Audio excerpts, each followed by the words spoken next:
Hii ni top 5 ya misemo bora ambayo imetrendi kwa mwaka 2025. Namba 5, mtu wa kazi. Mimi kanapenda tukafanye kazi.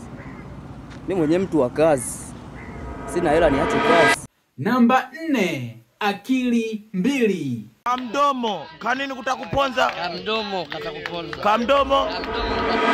Namba 3, baba Angela.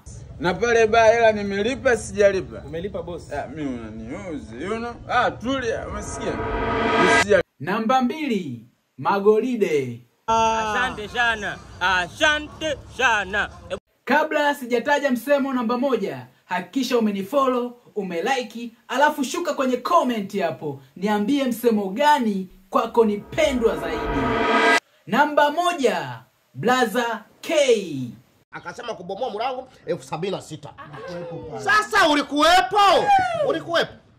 76.